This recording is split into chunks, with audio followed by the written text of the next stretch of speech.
You experienced something profound, a spiritual shift, a moment of clarity where the veil lifted. Suddenly, the games people play, the endless chasing, the noise, it all felt transparent, even absurd. And in that clarity, something unexpected happened. The fire inside you didn't roar louder. It flickered, then dimmed, then nearly went out. You didn't crash dramatically. You just stopped caring. Not in a rebellious way. More like life lost its flavor, its urgency. And now a question echoes in the quiet. Why does seeing clearly feel like going numb? I sat with a client recently. Brilliant woman, deeply intuitive, had devoured every philosophy book you can name. After a painful personal collapse, she described waking up, truly waking up. She could see through the illusion she built her life around.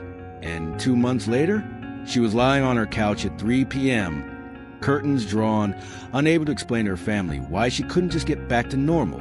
She told me something I haven't forgotten. I used to be afraid of failing. Now I'm afraid of not caring whether I succeed or not. What kind of awakening leaves you empty? Carl Jung, the psychiatrist who mapped the unseen architecture of the human psyche, would have understood her completely, not in the language of modern spirituality. He didn't talk about high vibes or manifestation, but he mapped this exact terrain. He wrote about what happens when the unconscious floods into consciousness, when the hidden parts of us suddenly become visible. It sounds liberating, and in some ways it is. But Jung also knew something most spiritual teachers omit. Awakening is a kind of death, not physical death, but the death of the self he constructed, the self that knew what it wanted, the self that had goals, ambitions, a timeline. Here's the paradox Jung identified.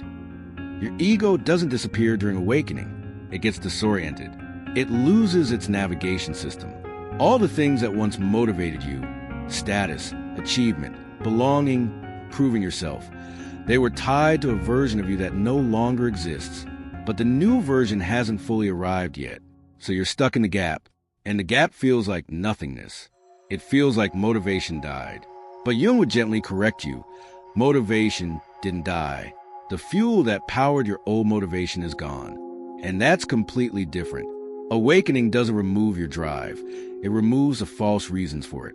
What you're experiencing right now, in this post-awakening fog, isn't a spiritual failure. It's not depression in the clinical sense, though it can mimic it. Jung would call it a sacred wound, a necessary disorientation. Most people in modern culture panic at this phase. They reach for quick fixes, new identities, new belief systems. They try to rebuild the map as fast as possible because the void terrifies them. But Jung warned, if you rush through the void, you miss the gold buried there. Let me show you what's actually happening inside your psyche. For decades, your motivation was driven by what Jung called a persona, the social mask you wear, the version of you that wants to be impressive, successful, liked, admired. That's not evil, it's developmental. It helps you function in the world. But awakening pulls the mask off. Suddenly, you're standing there without the face you've been showing everyone, including yourself. And without that mask, the goals that were stitched to it no longer fit. They were custom-made for a character you've stopped playing.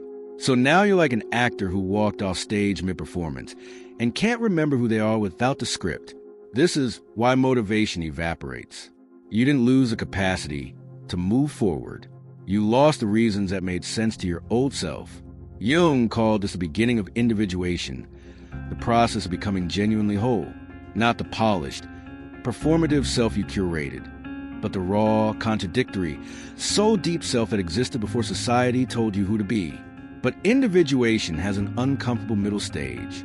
Jung described a phenomenon called enantiodromia, the tendency of things to flip into their opposite over time. When you've lived excessively from ego, driven, striving, accumulating, awakening swings you to the other extreme. Stillness, withdrawal, non-attachment. You go from, I must achieve everything, to, why does any of it matter? And this pendulum swing is actually the psyche restoring balance. But in a culture obsessed with productivity, this phase gets pathologized. We call it laziness. We call it depression. We call it a problem to fix. The void isn't emptiness. It's space for something real to grow. Jung believed the sacred pause, this in-between, is where the unconscious finally has room to speak. For years, your inner world was drowned out by outer noise, goals, deadlines, social comparisons, digital stimulation. Awakening turns down the volume on the external, so you can finally hear what's been waiting inside you. But what rises first isn't always pretty. It's often grief. It's anger. It's the parts of you you've been avoiding. Jung called this shadow integration, and he insisted it's not optional. You cannot become whole by only embracing the light. The darkness carries half your gold. Let me describe what this phase actually looks like, because nobody shows you this on Instagram. It looks like staring at walls. It looks like canceling plans because small talk feels unbearable. It looks like your inner voice whispering cruel things you thought you'd healed. It looks like your old coping mechanisms. People pleasing, overworking, numbing.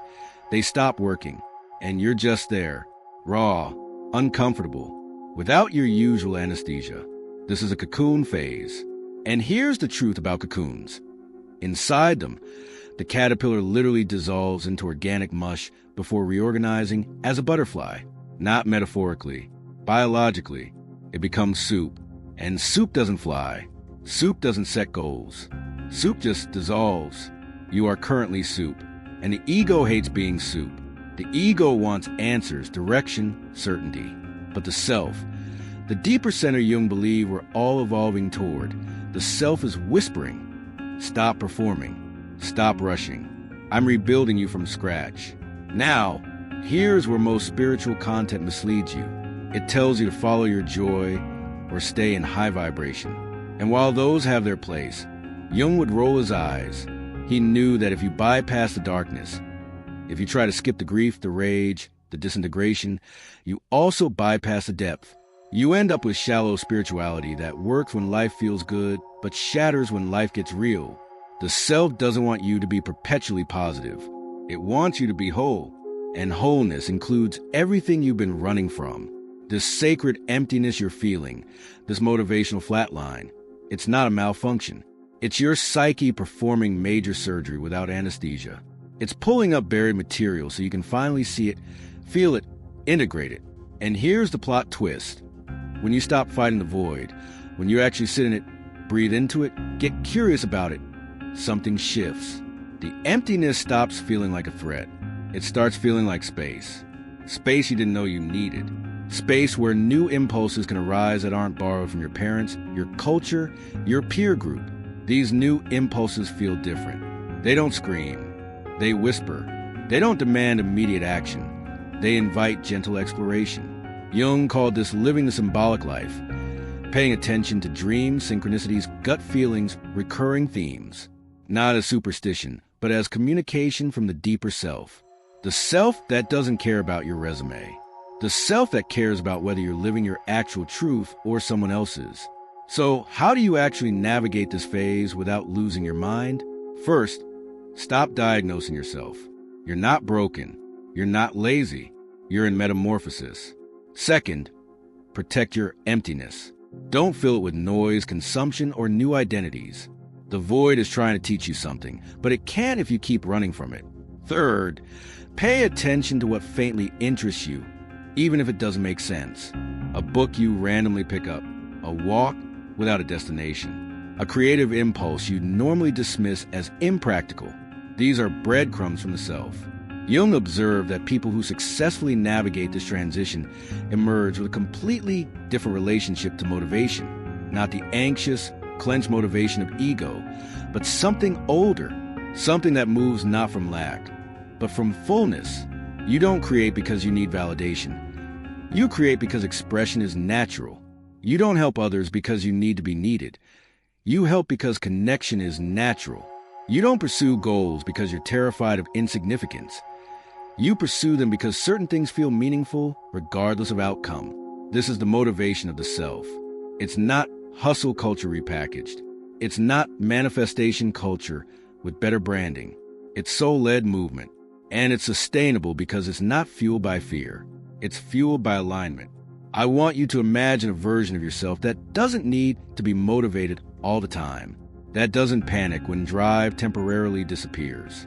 That trusts the rhythms of expansion and contraction, action and rest, light and shadow. This version of you doesn't measure life by output, but by authenticity. Doesn't ask, what should I achieve, but what wants to live through me? Real motivation isn't forced. It's remembered. This is what Jung meant by individuation. Not becoming perfect, becoming yourself. The self you were before the world told you who to be. The self that doesn't need to perform awakening. Just live it. Messily, honestly, humanly. If any of this landed with you, if you've been quietly struggling with this post-awakening fog, wondering why clarity feels so heavy, I want you to know you're not off track. You're exactly where you need to be. The old fire had to burn out, so a different kind of flame could ignite. One that doesn't need constant fuel from external sources. One that burns from within. This channel exists to explore these deeper layers. The psychology behind the spiritual, the shadow behind the light, the real behind the curated. We're called winds of thought because we believe genuine transformation isn't a straight line. It's a winding path through everything you've been avoiding and everything you're becoming. If this conversation supported you today, if it helped you name something you've been feeling alone in, please take a moment to like this video, not for the algorithm, for yourself, as a small acknowledgement that you're choosing depth over distraction. And if you're new here, consider subscribing, because awakening isn't the end of the story. It's the first page of a much stranger, more beautiful book than you were told you were supposed to write. After the false self dies, the real one finally has room to breathe. I'll leave you with this. Whatever you're feeling right now, whether it's relief, grief, confusion, or a quiet spark you thought had died, it all belongs. Nothing you're experiencing is a mistake. The psyche knows what it's doing, even when you don't, especially when you don't. Trust the pause. Trust the void. Trust that motivation, real motivation, finds you when you stop chasing and start listening. See you in the next one.